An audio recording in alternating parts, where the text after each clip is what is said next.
Welcome to Soft Hour Library. Tonight's story begins now. Close your eyes and rest. Chapter 61. Stubb kills a whale. If to Starbuck the apparition of the squid was a thing of portents, to Queequeg it was quite a different object. "When you see him quid," said the savage, honing his harpoon in the bow of his hoisted boat, "then you quick see him palm whale." The next day was exceedingly still and sultry, and with nothing special to engage them, the Pequod's crew could hardly resist the spell of sleep induced by such a vacant sea. For this part of the Indian Ocean through which we then were voyaging is not what whalemen call a lively ground. That is, it affords fewer glimpses of porpoises, dolphins, flying fish, and other vivacious denizens of more stirring waters than those off the Rio de la Plata or the inshore ground off Peru. It was my turn to stand at the foremast head, and with my shoulders leaning against the slackened royal shrouds, to and fro I idly swayed in what seemed an enchanted air. No resolution could withstand it. In that dreamy mood, losing all consciousness, at last my soul went out of my body, though my body still continued to sway as a pendulum will, long after the power which first moved it is withdrawn. A forgetfulness altogether came over me.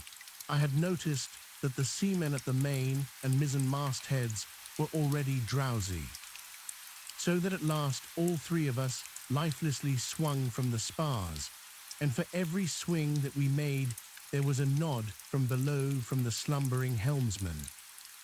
The waves, too, nodded their indolent crests, and across the wide trance of the sea, east nodded to west, and the sun over all. Suddenly bubbles seemed bursting beneath my closed eyes. Like vices my hands grasped the shrouds. Some invisible, gracious agency preserved me. With a shock I came back to life. And lo, close under our lee, not 40 fathoms off, a gigantic sperm whale lay rolling in the water like the capsized hull of a frigate, his broad, glossy back, of an Ethiopian hue, glistening in the sun's rays like a mirror. But lazily undulating in the trough of the sea, and ever and anon tranquilly spouting his vapory jet, the whale looked like a portly burgher smoking his pipe of a warm afternoon. But that pipe, poor whale, was thy last. As if struck by some enchanter's wand, the sleepy ship and every sleeper in it all at once started into wakefulness, and more than a score of voices from all parts of the vessel, simultaneously with the three notes from aloft, shouted forth the accustomed cry, as the great fish slowly and regularly spouted the sparkling brine into the air. "Clear away the boats, luff," cried Ahab, and obeying his own order, he dashed the helm down before the helmsman could handle the spokes. The sudden exclamations of the crew must have alarmed the whale, and ere the boats were down, majestically turning, he swam away to the leeward, but with such a steady tranquillity, and making so few ripples as he swam, that thinking after all he might not as yet be alarmed, Ahab gave orders that not an oar should be used, and no man must speak but in whispers. So seated like Ontario Indians on the gunwales of the boats, we swiftly but silently paddled along, the calm not admitting of the noiseless sails being set. Presently, as we thus glided in chase, the monster perpendicularly flitted his tail 40 feet into the air, and then sank out of sight like a tower swallowed up. "There go flukes," was the cry, an announcement immediately followed by Stubbs producing his match and igniting his pipe, for now a respite was granted. After the full interval of his sounding had elapsed, the whale rose again, and being now in advance of the smoker's boat, and much nearer to it than to any of the others, Stubb counted upon the honor of the capture. It was obvious now that the whale had at length become aware of his pursuers. All silence of cautiousness was therefore no longer of use. Paddles were dropped, and oars came loudly into play. And still puffing at his pipe, Stubb cheered on his crew to the assault. Yes, a mighty change had come over the fish. All alive to his jeopardy, he was going head out, that part obliquely projecting from the mad yeast which he brewed. It will be seen in some other place of what a very light substance the entire interior of the sperm whale's enormous head consists. Though apparently the most massive, it is by far the most buoyant part about him, so that with ease he elevates it in the air, and invariably does so when going at his utmost speed. Besides, such is the breadth of the upper part of the front of his head, and such the tapering cutwater formation of the lower part, that by obliquely elevating his head, he thereby may be said to transform himself from a bluff-bowed, sluggish galliot into a sharp-inted New York pilot boat. Start her, my men. Don't hurry yourselves, take plenty of time, but start her like thunder claps, that's all, cried Stubb, spluttering out the smoke as he spoke. Start her now, give 'em the long and strong stroke, Tashtego. Start her, Tash, my boy, start her all. But keep cool, cucumbers is the word, easy, only start her like grim death and grinning devils, and raise the buried dead perpendicular out of their grave, boys, that's all. Start her. Woohoo, wah-hee, screamed the gay header in reply, raising some old war-whoop to the skies, as every oarsman in the strained boat involuntarily bounced forward with the one tremendous leading stroke which the eager Indian gave. But his wild screams were answered by others quite as wild.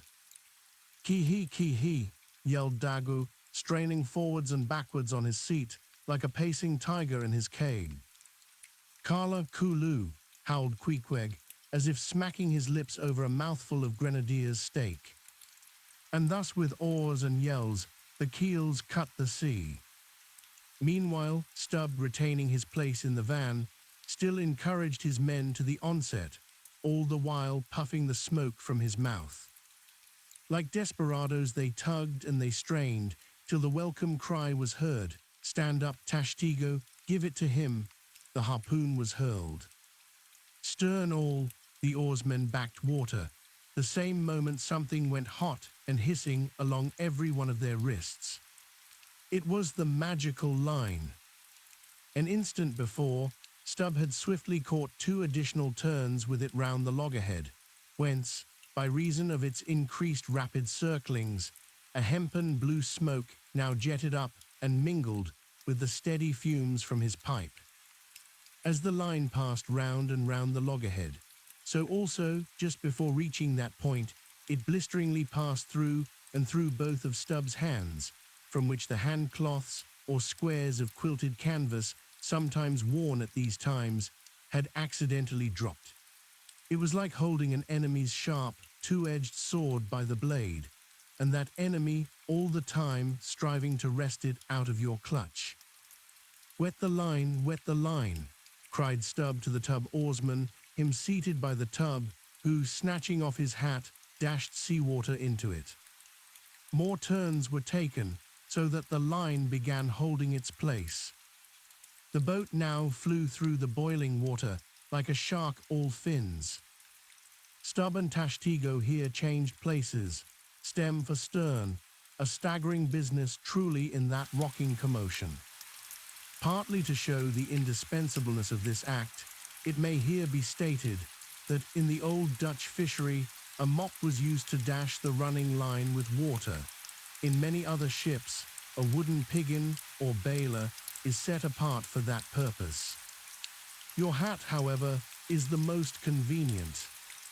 From the vibrating line, extending the entire length of the upper part of the boat, and from its now being more tight than a harp string, you would have thought the craft had 2 keels, one cleaving the water, the other the air, as the boat churned on through both opposing elements at once. A continual cascade played at the bows, a ceaseless whirling eddy in her wake, and at the slightest motion from within, even but of a little finger, the vibrating, cracking craft canted over her spasmodic gunwale into the sea. Thus they rushed, each man with might and main clinging to his seat to prevent being tossed to the foam, and the tall form of Tashtigo at the steering oar crouching almost double in order to bring down his center of gravity. Whole Atlantics and Pacifics seemed past as they shot on their way, till at length the whale somewhat slackened his flight. Haul in, cried Stubb to the boatswain, and facing round towards the whale, all hands began pulling the boat up to him, while yet the boat was being towed on. Soon ranging up by his flank, Stubb, firmly planting his knee in the clumsy cleat, darted dart after dart into the flying fish. At the word of command, the boat alternately sterning out of the way of the whale's horrible wallow, and then ranging up for another fling. The red tide now poured from all sides of the monster like brooks down a hill. His tormented body rolled not in brine, but in blood, which bubbled and seethed for furlongs behind in their wake. The slanting sun, playing upon this crimson pond in the sea, sent back its reflection into every face, so that they all glowed to each other like red men. And all the while, jet after jet of white smoke was agonizingly shot from the spiracle of the whale, and vehement puff after puff from the mouth of the excited headsman, as at every dart, hauling in upon his crooked lance by the line attached to it, Stubb straightened it again and again by a few rapid blows against the gunwale, then again and again sent it into the wind. Pull up, he now cried to the boatswain as the waning whale relaxed in his wrath. Pull up, close to, and the boat ranged along the fish's flank. When reaching far over the bow, Stubb slowly churned his long, sharp lance into the fish and kept it there, carefully churning and churning, as if cautiously seeking to feel after some gold watch that the whale might have swallowed, and which he was fearful of breaking ere he could hook it out. But that gold watch he sought was the innermost life of the fish. And now it is struck, for starting from his trance into that unspeakable thing called his flurry, the monster horribly wallowed in his blood, overwrapped himself in impenetrable, mad, boiling spray, so that the imperiled craft, instantly dropping astern, had much ado blindly to struggle out from that frenzied twilight into the clear air of the day. And now abating in his flurry, the whale once more rolled out into view, surging from side to side, spasmodically dilating and contracting his spout hole with sharp, cracking, agonized respirations. At last, gush after gush of clotted red gore, as if it had been the purple lees of red wine, shot into the frighted air, and falling back again, ran dripping down his motionless flanks into the sea. His heart had burst. "He's dead, mister," Stubb said Dagu. Yes, both pipes smoked out, and withdrawing his own from his mouth, Stubb scattered the dead ashes over the water, and for a moment stood thoughtfully eyeing the vast corpse he had made. Chapter 62. The Dart. A word concerning an incident in the last chapter. According to the invariable usage of the fishery, the whaleboat pushes off from the ship, with the headsman or whale killer as temporary steersman, and the harpooner or whale fastener pulling the foremost oar, the one known as the harpooner. Now it needs a strong, nervous arm to strike the first iron into the fish, for often, in what is called a long dart, the heavy implement has to be flung to the distance of 20 or 30 feet. But however prolonged and exhausting the chase, the harpooner is expected to pull his oar meanwhile to the uttermost. Indeed, he is expected to set an example of superhuman activity to the rest, not only by incredible rowing, but by repeated loud and intrepid exclamations, and what it is to keep shouting at the top of one's compass, while all the other muscles are strained and half-started. What that is none know but those who have tried it. For one, I cannot bawl very heartily and work very recklessly at one and the same time. In this straining, bawling state, then with his back to the fish, all at once the exhausted harpooner hears the exciting cry, "Stand up and give it to him." He now has to drop and secure his oar, turn round on his center halfway, seize his harpoon from the crotch, and with what little strength may remain, he essays to pitch it somehow into the whale. No wonder, taking the whole fleet of whalemen in a body, that out of 50 fair chances for a dart, not 5 are successful. No wonder that so many hapless harpooneers are madly cursed and disrated. No wonder that some of them actually burst their blood vessels in the boat. No wonder that some sperm whalemen are absent 4 years with 4 barrels. No wonder that to many ship owners, whaling is but a losing concern. For it is the harpooner that makes the voyage, and if you take the breath out of his body, how can you expect to find it there when most wanted?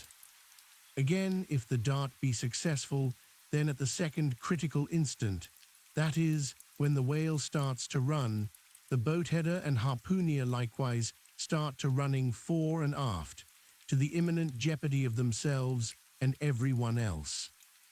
It is then they change places, and the headsman, the chief officer of the little craft, takes his proper station in the bows of the boat. Now I care not who maintains the contrary, but all this is both foolish and unnecessary. The headsman should stay in the bows from first to last. He should both dart the harpoon and the lance, and no rowing whatever should be expected of him, except under circumstances obvious to any fisherman. I know that this would sometimes involve a slight loss of speed in the chase, but long experience in various whalemen of more than one nation has convinced me that in the vast majority of failures in the fishery, it has not by any means been so much the speed of the whale as the before described exhaustion of the harpooner that has caused them. To ensure the greatest efficiency in the dart, the harpooneers of this world must start to their feet from out of idleness, and not from out of toil. Chapter 63. The crotch. Out of the trunk the branches grow, out of them the twigs. So in productive subjects grow the chapters. The crotch alluded to on a previous page deserves independent mention. It is a notched stick of a peculiar form, some 2 feet in length, which is perpendicularly inserted into the starboard gunwale near the bow, for the purpose of furnishing a rest for the wooden extremity of the harpoon, whose other naked, barbed end slopingly projects from the prow. Thereby the weapon is instantly at hand to its hurler, who snatches it up as readily from its rest as a backwoodsman swings his rifle from the wall. It is customary to have 2 harpoons reposing in the crotch, respectively called the first and second irons. But these 2 harpoons, each by its own cord, are both connected with the line, the object being this, to dart them both, if possible, one instantly after the other into the same whale, so that if, in the coming drag, one should draw out, the other may still retain a hold. It is a doubling of the chances. But it very often happens that owing to the instantaneous, violent, convulsive running of the whale upon receiving the first iron, it becomes impossible for the harpooner, however lightning-like in his movements, to pitch the second iron into him. Nevertheless, as the second iron is already connected with the line, and the line is running, hence that weapon must, at all events, be anticipatingly tossed out of the boat, somehow and somewhere, else the most terrible jeopardy would involve all hands. Tumbled into the water, it accordingly is in such cases. The spare coils of box line mentioned in a preceding chapter, making this feat, in most instances, prudently practicable. But this critical act is not always unattended with the saddest and most fatal casualties. Furthermore, you must know that when the second iron is thrown overboard, it thenceforth becomes a dangling, sharp-edged terror, skittishly curveting about both boat and whale, entangling the lines or cutting them, and making a prodigious sensation in all directions. Nor, in general, is it possible to secure it again until the whale is fairly captured and a corpse. Consider now how it must be in the case of 4 boats all engaging one unusually strong, active, and knowing whale, when owing to these qualities in him, as well as to the 1,000 concurring accidents of such an audacious enterprise, 8 or 10 loose second irons may be simultaneously dangling about him. For of course, each boat is supplied with several harpoons to bend on to the line, should the first one be ineffectually darted without recovery. All these particulars are faithfully narrated here, as they will not fail to elucidate several most important, however intricate passages in scenes hereafter to be painted. Chapter 64. Stubbs' Suppo. Stubbs' whale had been killed some distance from the ship. It was a calm, so, forming a tandem of 3 boats, we commenced the slow business of towing the trophy to the Pequod. And now, as we 18 men with our 36 arms and 180 thumbs and fingers slowly toiled hour after hour upon that inert, sluggish corpse in the sea, and it seemed hardly to budge at all, except at long intervals, good evidence was hereby furnished of the enormousness of the mass we moved. For upon the great canal of Hangho, or whatever they call it in China, 4 or 5 labourers on the footpath will draw a bulky freighted junk at the rate of a mile an hour. But this grand argosy we towed heavily forged along, as if laden with pig lead in bulk. Darkness came on, but 3 lights up and down in the Pequod's main rigging dimly guided our way, till drawing nearer, we saw Ahab dropping one of several more lanterns over the bulwarks.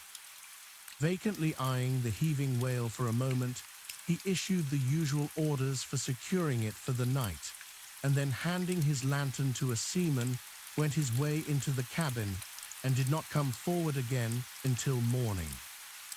Though in overseeing the pursuit of this whale, Captain Ahab had evinced his customary activity, to call it so, yet now that the creature was dead, some vague dissatisfaction or impatience or despair seemed working in him, as if the sight of that dead body reminded him that Moby-Dick was yet to be slain, and though 1,000 other whales were brought to his ship, all that would not one jot advance his grand, monomaniac object.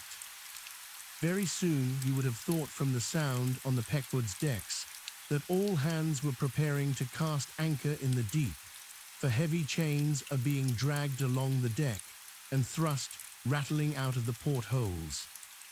But by those clanking links, the vast corpse itself, not the ship, is to be moored.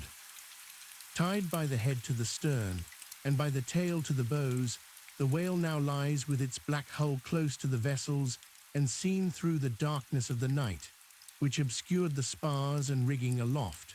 The 2, ship and whale, seemed yoked together like colossal bullocks, whereof one reclines while the other remains standing. A little item may as well be related here.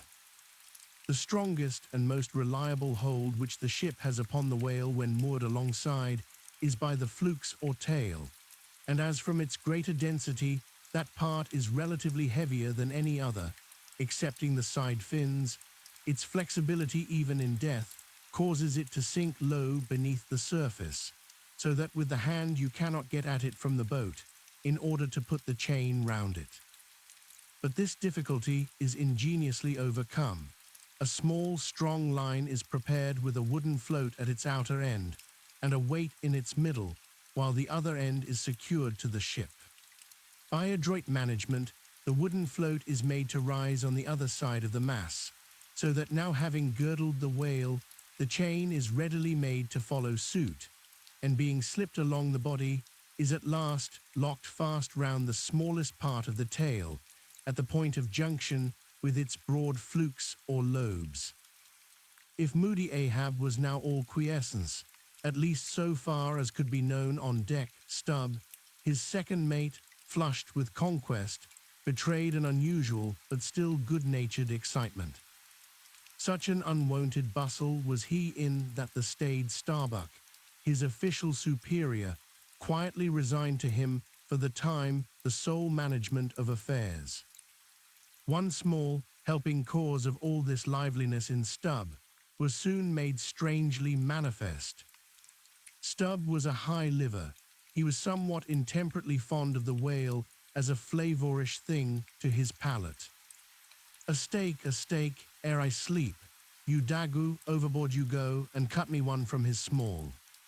Here be it known that though these wild fishermen do not, as a general thing, and according to the great military maxim, make the enemy defray the current expenses of the war, at least before realizing the proceeds of the voyage, yet now and then you find some of these Nantucketas who have a genuine relish for that particular part of the sperm whale designated by Stubb, comprising the tapering extremity of the body.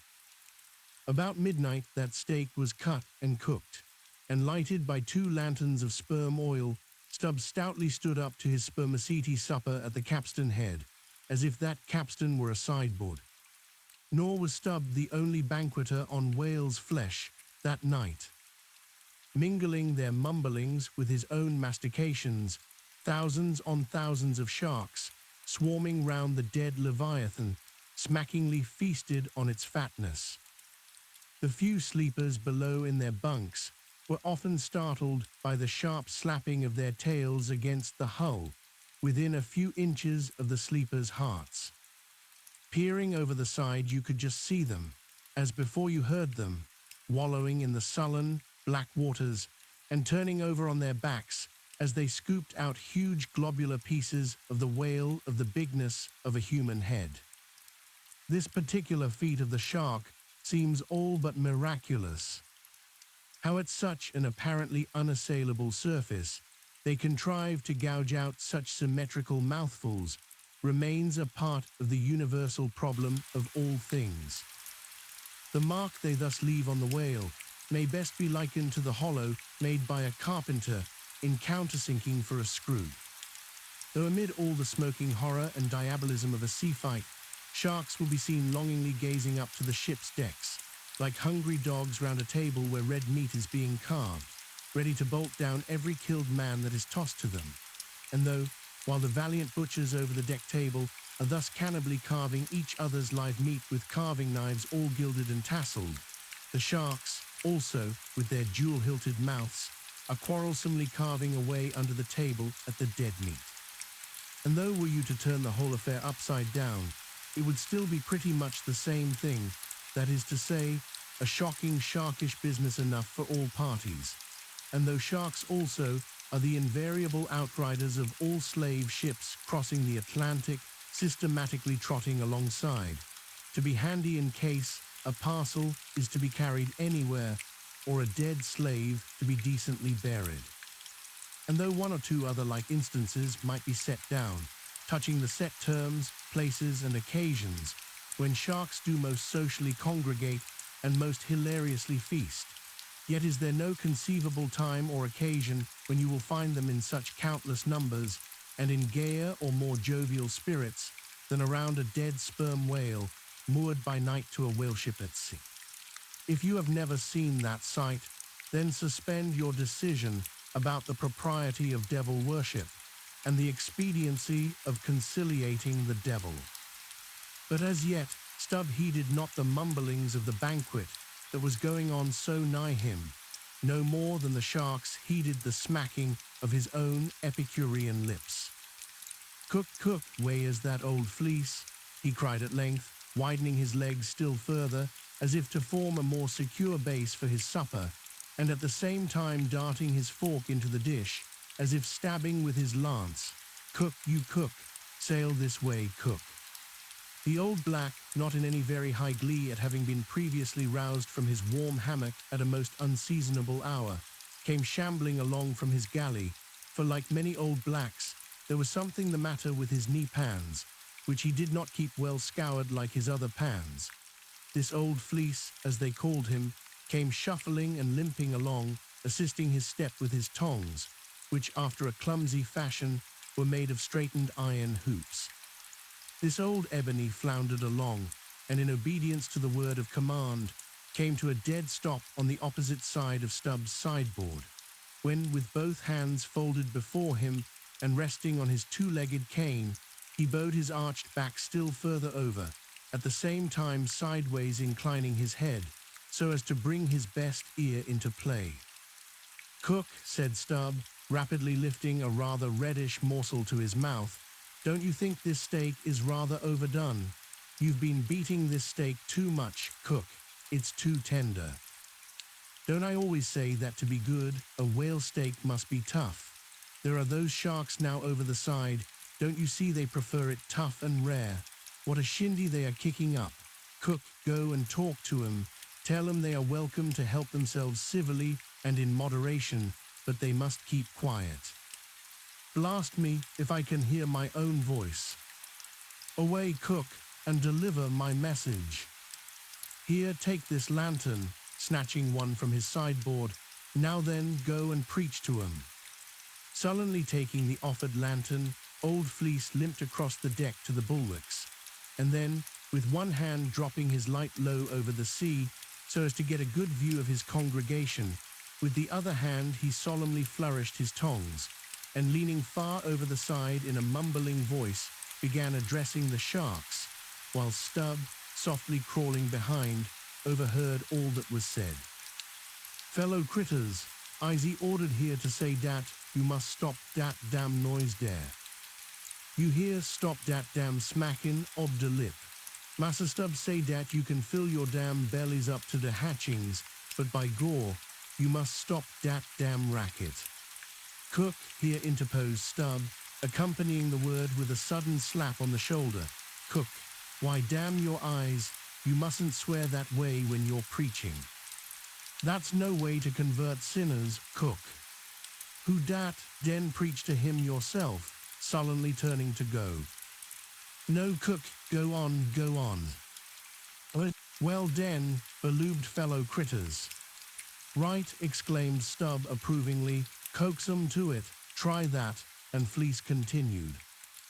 "Do you is all sharks, and by nature worry voracious, yet I say to you, fellow critters, dat voraciousness, top dat damn slappin' ob de tail.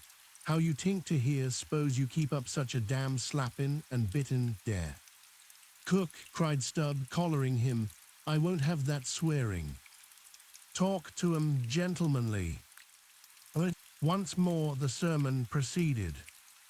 "Your voraciousness, fellow critters, I don't blame ye so much for, dat is nater and can't be helped, but to go burn dat wicked nater, dat is de pint.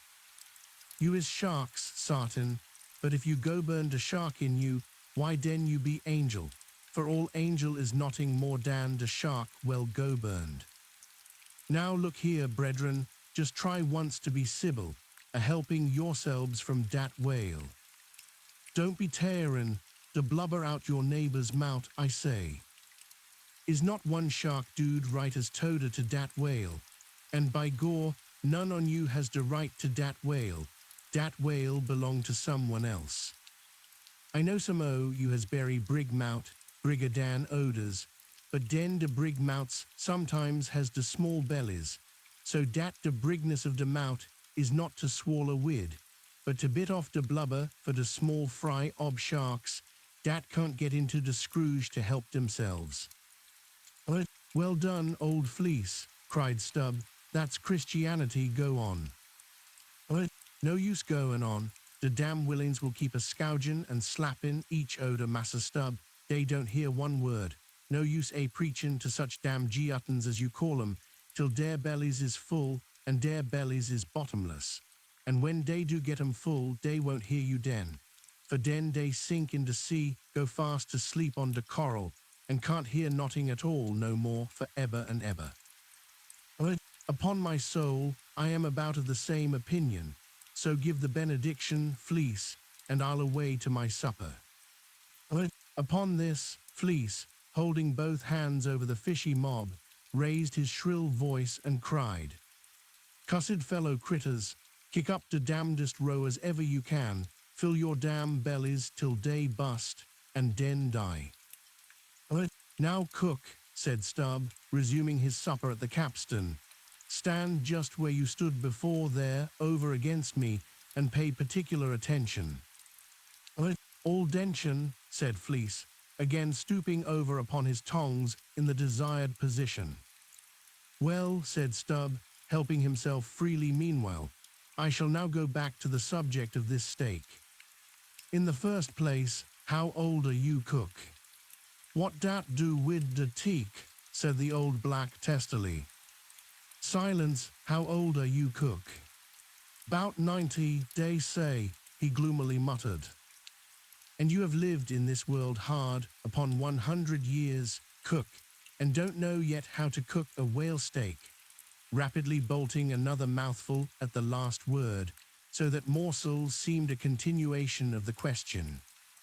Where were you born, cook? Hind de hatchway in ferry boat, goin' ober de Roanoke. Born in a ferry boat, that's queer too. But I want to know what country you were born in, cook. Didn't I say de Roanoke country? He cried sharply. No, you didn't, cook, but I'll tell you what I'm coming to, cook. You must go home and be born over again. You don't know how to cook a whale steak yet. Bless my soul if I cook no to one, he growled angrily, turning round to depart. Come back, cook. Here, hand me those tongs. Now take that bit of steak there, and tell me if you think that steak cooked as it should be. Take it, I say, holding the tongs towards him, take it and taste it. Faintly smacking his withered lips over it for a moment, the old Negro muttered, Best cooked teak I ever taste. Juicy, very juicy. Cook, said Stubb, squaring himself once more, do you belong to the church? Passed one once in Cape Town, said the old man sullenly.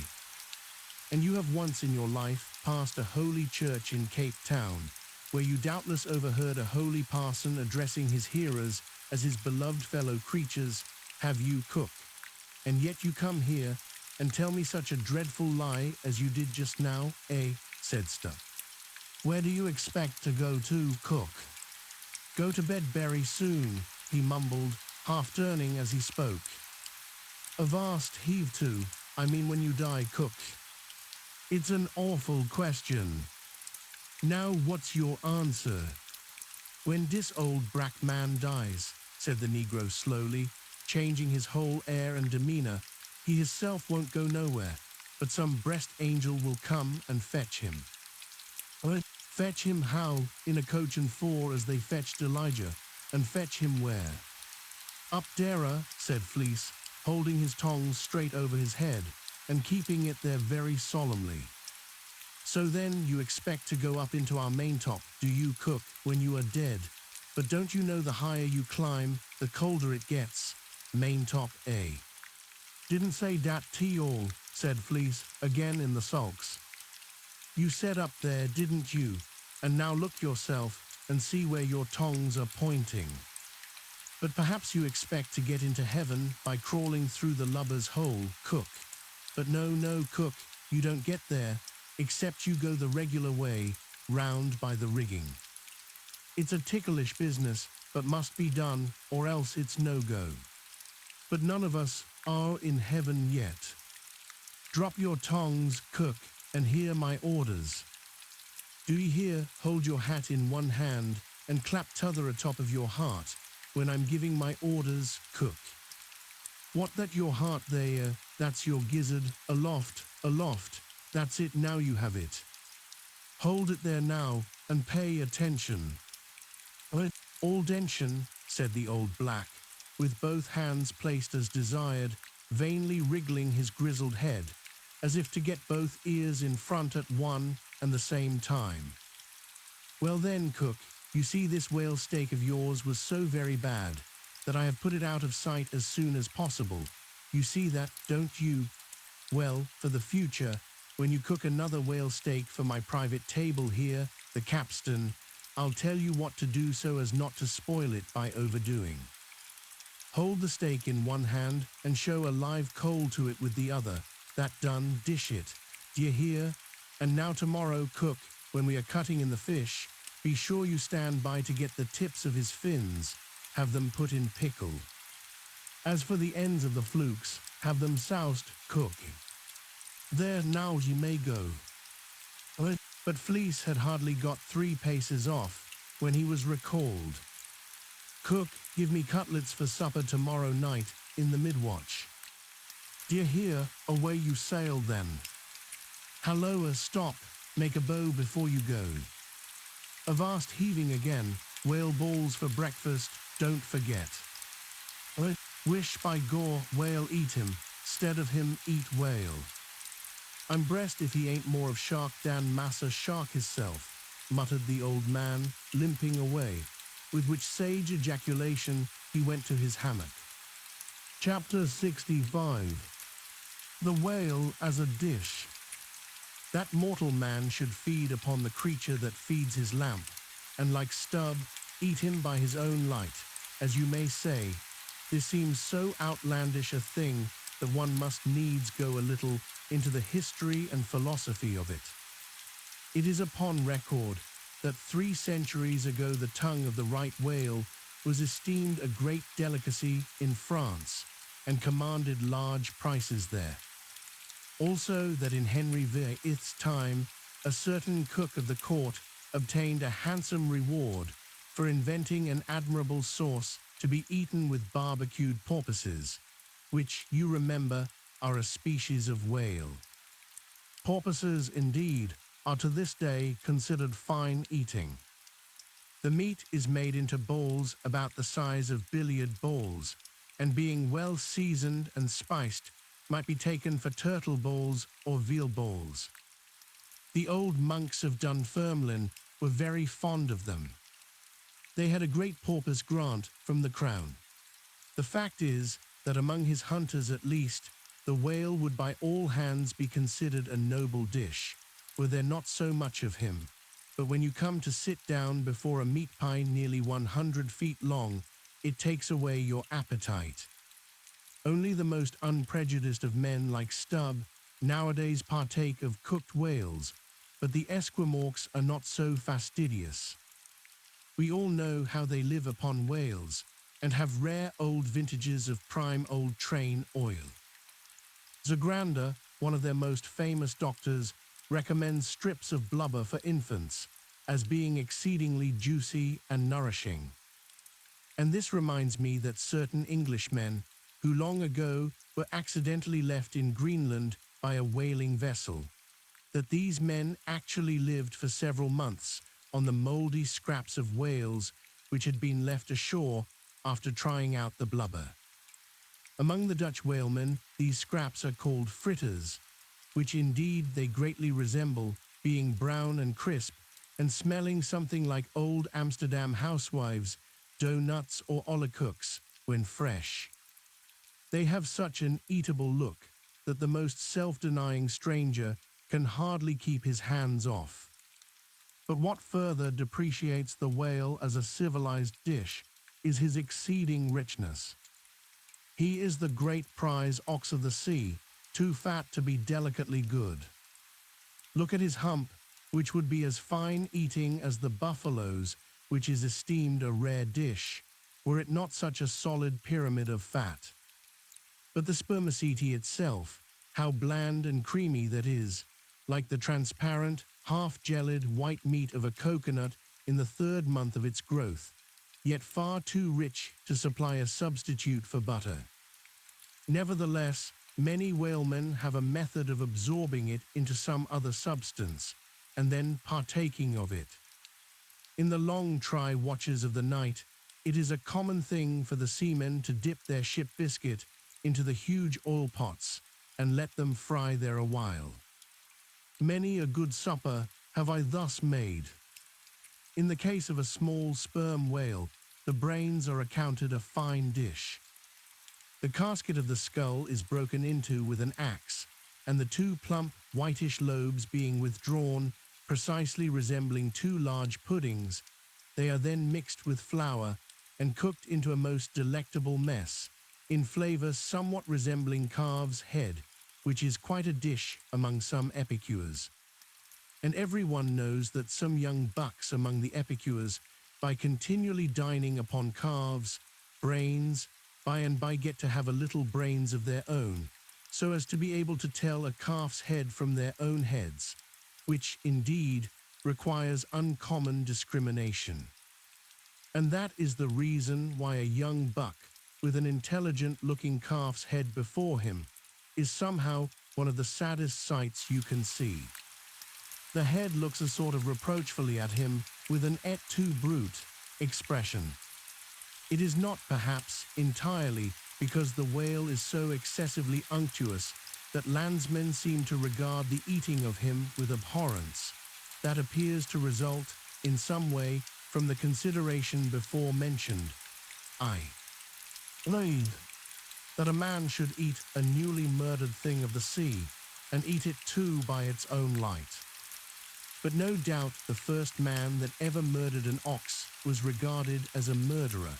Perhaps he was hung, and if he had been put on his trial by oxen, he certainly would have been, and he certainly deserved it if any murderer does. Go to the meat market of a Saturday night and see the crowds of live bipeds staring up at the long rows of dead quadrupeds. Does not that sight take a tooth out of the cannibal's jaw? Cannibals? Who is not a cannibal? I tell you it will be more tolerable for the Fedji that salted down a lean missionary in his cellar against a coming famine. It will be more tolerable for that provident Fedji, I say, in the day of judgment, than for thee, civilized and enlightened gourmand, who nailest geese to the ground and feastest on their bloated livers in thy pâté de foie gras. But Stubb, he eats the whale by its own light, does he? And that is adding insult to injury, is it? Look at your knife handle there, my civilized and enlightened gourmand dining off that roast beef. What is that handle made of? What but the bones of the brother of the very ox you are eating? And what do you pick your teeth with after devouring that fat goose? With a feather of the same fowl. And with what quill did the Secretary of the Society for the Suppression of Cruelty to Ganders formally indite his circulars? It is only within the last month or two that that society passed a resolution to patronize nothing but steel pens. Chapter 66. The Shark Massacre. When in the southern fishery, a captured sperm whale, after long and weary toil, is brought alongside late at night, it is not, as a general thing at least, customary to proceed at once to the business of cutting him in. For that business is an exceedingly laborious one, is not very soon completed, and requires all hands to set about it. Therefore the common usage is to take in all sail, lash the helm a-lee, and then send every one below to his hammock till daylight, with the reservation that, until that time, anchor watches shall be kept. That is, 2 and 2 for an hour, each couple, the crew in rotation shall mount the deck to see that all goes well. But sometimes, especially upon the line in the Pacific, this plan will not answer at all, because such incalculable hosts of sharks gather round the moored carcase that were he left so for 6 hours, say, on a stretch, little more than the skeleton would be visible by morning. In most other parts of the ocean, however, where these fish do not so largely abound, their wondrous voracity can be at times considerably diminished by vigorously stirring them up with sharp whaling spades, a procedure notwithstanding, which, in some instances, only seems to tickle them into still greater activity. But it was not thus in the present case with the Pequod's sharks, though to be sure, any man unaccustomed to such sights, to have looked over her side that night, would have almost thought the whole round sea was one huge cheese, and those sharks the maggots in it. Nevertheless, upon Stubb setting the anchor watch after his supper was concluded, and when, accordingly, Queequeg and a forecastle seaman came on deck, no small excitement was created among the sharks. For immediately suspending the cutting stages over the side and lowering 3 lanterns so that they cast long gleams of light over the turbid sea, these 2 mariners, darting their long whaling spades, kept up an incessant murdering of the sharks by striking the keen steel deep into their skulls, seemingly their only vital part. But in the foamy confusion of their mixed and struggling hosts, the marksmen could not always hit their mark, and this brought about new revelations of the incredible ferocity of the foe. They viciously snapped, not only at each other's disembowelments, but like flexible bows, bent round and bit their own, till those entrails seemed swallowed over and over again by the same mouth, to be oppositely voided by the gaping wound. Nor was this all. It was unsafe to meddle with the corpses and ghosts of these creatures. A sort of generic or pantheistic vitality seemed to lurk in their very joints and bones, after what might be called the individual life had departed. Killed and hoisted on deck for the sake of his skin, one of these sharks almost took poor Queequeg's hand off when he tried to shut down the dead lid of his murderous jaw. The whaling spade used for cutting in is made of the very best steel, is about the bigness of a man's spread hand, and in general shape corresponds to the garden implement after which it is named. Only its sides are perfectly flat, and its upper end considerably narrower than the lower. This weapon is always kept as sharp as possible, and when being used is occasionally honed, just like a razor. In its socket, a stiff pole from 20 to 30 feet long is inserted for a handle. "Queequeg no care what god made him shark," said the savage, agonizingly lifting his hand up and down. "Whether Feji god or Nantucket god, but the god what made shark must be one damn Injin."